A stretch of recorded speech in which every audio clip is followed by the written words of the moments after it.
ከማይመጥናችሁ ግንኙነት ራቁ። አንደኛ፣ በቀላሉ አትገኙ። አንድ ሰው ለእናንተ መኖር ተገቢውን ትኩረት እንዲሰጣችሁ ከፈለጋችሁ በቀላሉ ላለመገኘት ጥረት አድርጉ። በብዛት የሚገኝ ነገር ዋጋው የረከሰ እንደሚሆን አትርሱ። ውድ መሆን ስትጀምሩ እነሱ ላይ ብቻ ጥገኞች እንዳልሆናችሁ በግልጽ ማሳየት ትጀምራላችሁ። እንዲሁም ሰዎች ሚስጥራዊ በሆኑ ነገሮች የመሳብ ዕድላቸው በጣም ከፍተኛ ስለሆነ ስለ ሁሉም ነገራችሁ በዝርዝር አታወሩ። ስለምትውሉበት ቦታ፣ ስለ ጓደኞቻችሁና ስለምትሰሯቸው ነገሮች በሙሉ የተወሰነ ፍንጭ ስጧቸው እንጂ ዝርዝሩን ከማብራራት ተቆጠቡ። ይህንንም የምታደርጉት ስለእናንተ የበለጠ ለማወቅ ጉጉት እንዲያድርባቸው እንጂ ድብቅ ሰዎች ስለሆናችሁ አይደለም። ማንኛውም ሰው ቢሆን ያለ ጥረት ካገኘው ነገር ይልቅ የተወሰነ ሙከራ አድርጎ ላገኘው ነገር የበለጠ ትኩረት መስጠቱ አይቀርም። ሁለተኛ፣ ራሳችሁን ሁኑ።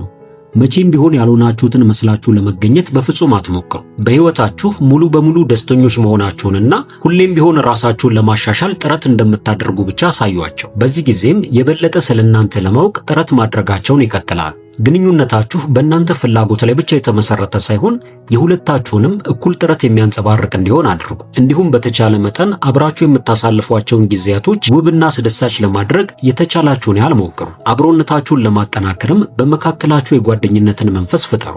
ለምሳሌ ከዚህ ቀደም ያላያችኋቸውን አዳዲስ ቦታዎች አብራችሁ መጎብኘት፣ እንዲሁም ያለምንም መረበሽ የልባችሁን ልታወሩባቸው የምትችሉባቸውን አጋጣሚዎች በመፍጠር የማይረሱ ጊዜያትን አብራችሁ አሳልፉ።